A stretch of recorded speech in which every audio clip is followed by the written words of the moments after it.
ఈ ఆలయంలో దేవత యోనికి రక్తస్రావం జరుగుతుంది అంటే నమ్ముతారా? అవును, ప్రతి సంవత్సరం 3 రోజుల పాటు ఇక్కడ యోనికి రక్తస్రావం జరుగుతుందని భక్తులు విశ్వసిస్తారు.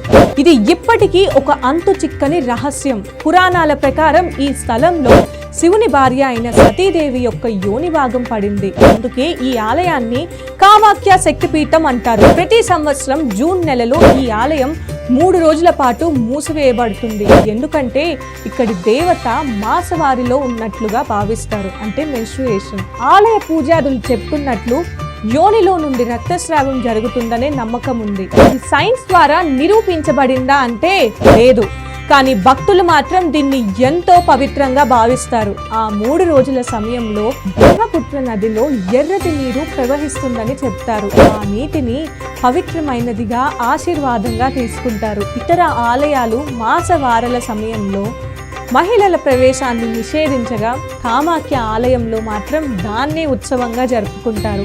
ఇది నిజమైన స్త్రీ శక్తి ఆరాధనకు ప్రతీక. కామాఖ్య ఆలయం శక్తి పీఠాల్లో అత్యంత ప్రాచీనమైనది. బ్రిటిష్ అధికారులు ఈ ఆలయ విశిష్టతను గమనించారని చరిత్ర చెబుతుంది. మీరు ఎప్పుడైనా ఈ పవిత్ర ఆలయాన్ని దర్శించారా లేదా వెళ్ళాలనుకుంటున్నారా?